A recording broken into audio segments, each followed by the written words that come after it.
नमस्कार मंडळी, आज आपण बनवणार आहोत भडंग। अगदी झटपट बनते आणि जे घरात साहित्य असतात त्यापासूनच ही भडंग तयार होते।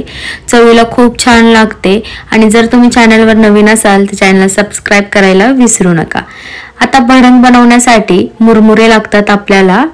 जर तुमचे मुरमुरे फुसके झाले असेल तर तुम्ही अगोदर मुरमुरे 2 ते 3 मिनिटं भाजून घ्या। तेल किंवा तूप काहीच घालायचं नाहीये, कोरडेच भाजून घ्यायची आहे म्हणजे कडक होतील। माझे ऑलरेडी मुरमुरे कडकच आहे, पाहू शकता तुम्ही, म्हणून मी भाजत नाहीये।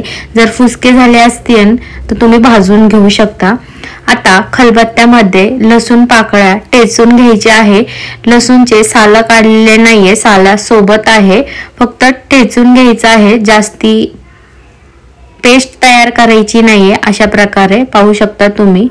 आता एका पॅन मध्ये तेल घालायचं आहे 1 पळी आणि हा लसूण छान फ्राय करून घ्यायचा आहे। जास्ती काळा करायचा नाहीये, थोडासा कलर चेंज झाला की लसूण काढून घ्यायचा आहे। पाहू शकता अशा प्रकारे आपण लसूण चांगला परतून घेतलेला आहे। भडंग मध्ये लसूण खूप छान लागतो। आता मुरमुऱ्यावर लसूण टाकून घेऊया आणि त्याच पॅन मध्ये आपण शेंगदाणे देखील फ्राय करून घेणार आहोत। मी 1 वाटी शेंगदाणे घेतले आहे, त्याच तेलामध्ये छान परतून घ्यायचे आहे। पाहू शकता तुम्ही, गॅसचा फ्लेम मीडियमच ठेवा आणि छान परतून घ्या शेंगदाणे लालसर कलर येण्यापर्यंत। अशा प्रकारे आपले शेंगदाणे देखील भाजून झालेले आहे, बघू शकता तुम्ही। आता आपण शेंगदाणे देखील काढून घेऊया। आता शेंगदाणे देखील मुरमुऱ्यावर घालायचे आहे। आता त्याच पॅन मध्ये कढीपत्ता घालायचा आहे आणि कढीपत्ता देखील चांगला परतून घ्यायचा आहे क्रिस्पी होण्यापर्यंत। पाहू शकता तेलामध्ये टाकलं की कढीपत्ता क्रिस्पी होतो, लगेचच काढून घ्यायचा आहे। कढीपत्ता काळा करायचा नाहीये, असा हिरवागार दिसला पाहिजे।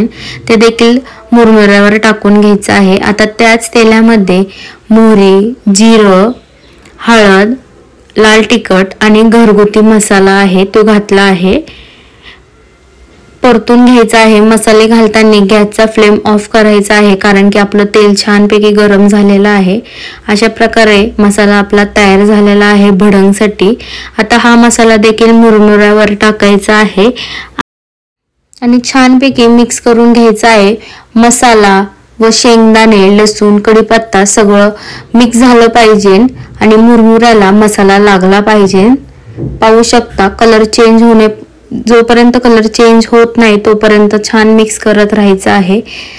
आता आपण भडंग मध्ये एक पावडर टाकणार आहोत करून, त्यामुळे भडंग खूप छान लागते।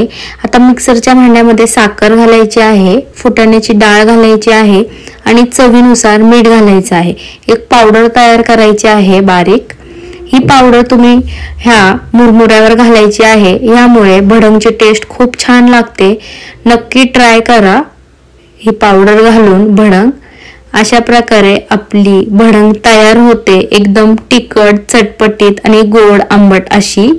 जर तुम्हाला भडंगची रेसिपी आवडली असेल तर नक्की व्हिडिओला लाईक करा, कमेंट करा, जास्तीत जास्त शेअर करा आणि चॅनलवर नवीन असाल तर चॅनल सबस्क्राइब करायचं विसरू नका। पुन्हा भेटूया अशाच नवीन रेसिपी सोबत। तोपर्यंत मस्त खा आणि स्वस्त राहा। नक्की ही भडंग ट्राय करा आणि कमेंट बॉक्स मध्ये कळवा तुमची भडंग कशी झाली आहे। पुन्हा भेटूया अशाच व्हिडिओ सोबत। तोपर्यंत मस्त खा आणि स्वस्त राहा। Bye bye, thank you.